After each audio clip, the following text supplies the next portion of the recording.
दोस्तों, आज की कहानी है सास को हुआ अपनी गलती का एहसास। तो चलिए कहानी शुरू करते हैं। राधा जी एक मध्यम वर्गीय परिवार की मुखिया थी। वे अपने बेटे शुभम और बहू मनीषा के साथ रहती थी। एक बेटी सीमा थी जो कि शादी के बाद अमेरिका में बस गई थी। राधा जी के पति की मृत्यु बहुत पहले ही हो चुकी थी। शुभम और मनीषा की शादी को 5 साल हो गए थे, लेकिन अब तक उनकी कोई संतान नहीं थी। राधा जी की बहू मनीषा भी जॉब करती थी, जो कि राधा जी को बिल्कुल भी नहीं सुहाता था।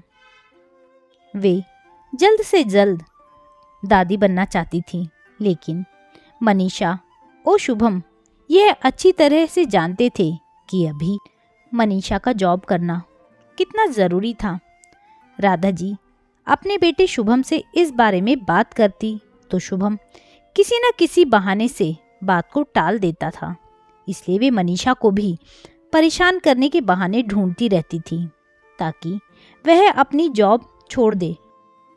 और अभी कोरोना काल में तो मानो उनके मन की मुराद ही पूरी हो गई थी। हालांकि वे दिल की बुरी नहीं थी, लेकिन पोते की चाह में वे ना चाहते हुए भी ऐसा कर जाती थी। अपनी हम उम्र सहेलियों को दादी बनते देखकर उनका मन दुखी हो जाता था। उस दिन भी घर में ऐसा ही कुछ हुआ था। ऑफिस में काम की वजह से मनीषा देर तक सोती रही और राधा जी को अच्छा खासा मौका मिल गया। ये क्या बहू, अभी तक सो रही हो? पता है सुबह के 10 बज गए हैं। शुभम भी बेचारा कब से उठकर ऑफिस के काम में लग गया है और तुम हो कि अभी तक सोई पड़ी हो। चलो अब उठकर सबके लिए चाय नाश्ता बना लो। मुझसे कुछ हो नहीं पाता है, वरना मैं तुम्हारे भरोसे कभी न रहती, खुद ही सब कर लेती। सॉरी माँ जी, वह देर तक काम चलता रहा, इसलिए सुबह ही सो पाई थी, इसलिए समय का पता ही नहीं चला। आप चलिए, मैं अभी जल्दी से आती हूँ। हाँ हाँ ठीक है, मेरा कुछ नहीं, पर शुभम को देख लो, उसे कुछ चाहिए तो नहीं? कब से उठा है बेचारा। हे भगवान, मुझे जल्दी से ठीक कर दे ताकि मैं ही अपने बेटे का ध्यान रख सकूं। राधा जी ने नाटकीय अंदाज में कहा। राधा जी ने अपनी बहू मनीषा को उठाते हुए कहा। मनीषा ने घड़ी देखी तो वाकई 10 बज गए थे। आज उसकी आंखें कैसे नहीं खुली।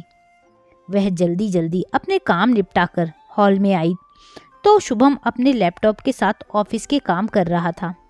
उसने किचन में जाकर चाय नाश्ता बनाया और फिर रात के बर्तन साफ किए और झाड़ू पोछा करके नहाने चली गई। दरअसल कोरोना वायरस की बढ़ती बीमारी की वजह से शहर में पूरी तरह लॉकडाउन किया गया था, इसलिए काम वाली बाई भी नहीं आ रही थी। मनीषा खुद एक इंटरनेशनल कंपनी में काम करती थी। उसका ऑफिस टाइम निश्चित नहीं होता था, अधिकतर उसे रात में देर तक काम करना होता था। कल भी उसका काम देर तक चलता रहा, इसलिए वह देर तक सोती रही।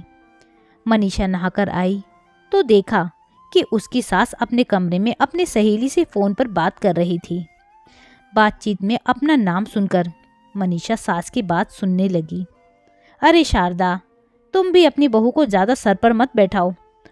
बहू को ज़्यादा उड़ने दोगी तो कल वो अपनी नौकरी के चक्कर में वह तुम्हें ही घर की नौकरानी बनाकर छोड़ेगी। मैं तो भाई शुरू से ही मनीषा की नौकरी करने के खिलाफ थी। अब करे नौकरी शौक से, पर साथ साथ घर के काम भी करे। मैं तो बदन दर्द का बहाना बनाकर बैठ जाती हूँ, नहीं तो सारे काम का बोझ मेरे सर पर आ गिरता। मैं कोई मुफ्त की नौकरानी थोड़ी ही हूँ। मैं तो कहती हूँ तुम भी यही किया करो। सास की बात सुनकर मनीषा की आंखों में आंसू आ गए। वह जिस सास को बीमार समझकर उनके दिन रात सेवा करती है, उन्हें एक गिलास तक उठाने नहीं देती, सारा दिन घर का काम और रात को ऑफिस का काम करके थकान से चूर होकर भी उफ तक नहीं करती, उसका यह फल मिला है उसे। माना वे मेरी नौकरी के खिलाफ हैं, मगर यदि घर की किश्त नहीं होती तो वह भी कभी नौकरी नहीं करती। शुभम का बोझ कम करने के लिए ही तो वह नौकरी कर रही थी। खैर, अभी के मुश्किल समय में वह सास से किसी बात पर बहस नहीं करना चाहती थी जिससे घर का माहौल खराब हो, इसलिए वह उनकी बात को नज़रअंदाज करके वहाँ से चली गई। लेकिन उसकी नज़रों में राधा जी की इज्जत ज़रूर कम हो गई थी। दूसरे दिन सुबह सुबह राधा जी की बेटी सीमा का अमेरिका से फ़ोन आ गया। सीमा की सास उसके पास अमेरिका आई हुई थी। आदत के अनुसार राधा जी ने जैसे ही सीमा की सास की बुराई करनी चाहिए, वैसे ही सीमा ने उन्हें डपट दिया। माँ, आप बिल्कुल भी माँ जी के बारे में अनाप शनाप नहीं बोलेंगी। पता है, आपके चक्कर में आकर मैंने उनके साथ कितना बुरा व्यवहार किया था, लेकिन आज मुझे उनकी कीमत पता चल गई है। तुम तो उनके यहाँ आने के भी कितने खिलाफ थी, मगर आज अगर वे यहाँ नहीं होती ना माँ, तो ना जाने हमारा क्या हाल होता। तुम्हें तो पता ही है कि मेरा नौकरी करना कितना ज़रूरी है। कोरोना ने यहाँ भी ऐसा ही कहर ढाया है कि घर से ही सब करना पड़ रहा है। किट्टू का बेबी केयर सेंटर भी बंद है। मैं और राजेश फुल टाइम बिजी रहते हैं। ऐसे में माँ जी ने अकेले ही किट्टू के साथ साथ पूरे घर का काम संभाला हुआ है। मुझे कुछ भी नहीं करने देती हैं। अगर वे नहीं होती तो माँ, हमारा क्या हाल होता, यह सोचकर ही रोंगटे खड़े हो जाते हैं। सच में माँ, वे कोई साधारण महिला नहीं है, बल्कि मेरे लिए तो देवी के समान है। मेरे इतना अपमान करने के बावजूद। और सीमा रोने लगी। उसने फ़ोन कट कर दिया। सीमा की बात सुनकर राधा जी की भी आंखें भर आई। उन्हें अपनी भूल का एहसास हो गया था। मनीषा तो वाकई उनका कितना ख्याल रखती है। उनकी कड़वी से कड़वी बात का भी बुरा नहीं मानती है, उल्टे जवाब भी नहीं देती है। वाकई अभी का समय तो एक दूसरे का हौसला देने का है, सारे गिले शिकवे भुलाकर एक दूसरे की मदद करने का है। तो फिर वे स्वार्थ में कैसे अंधी हो गई थी, इतना कैसे गिर गई थी कि ऐसे मुश्किल समय में अपने ही परिवार की सहायता नहीं कर सकती। उन्होंने उसी समय मनीषा को बुलाकर उसके सिर पर प्यार से हाथ फेरते हुए कहा, मनीषा, आज से घर के कामों की आधी जिम्मेदारी मेरी रहेगी। मैंने आज तक तुम्हें जो भी कहा और किया उसके लिए सॉरी। चलो अब तुम जाकर आराम करो, खाना मैं बना लूँगी।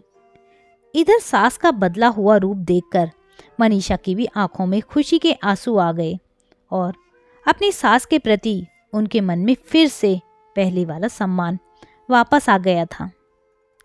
शायद हमारे जीवन में मुश्किल समय आता ही इसलिए है कि हमें एक दूसरे की अहमियत का पता चले।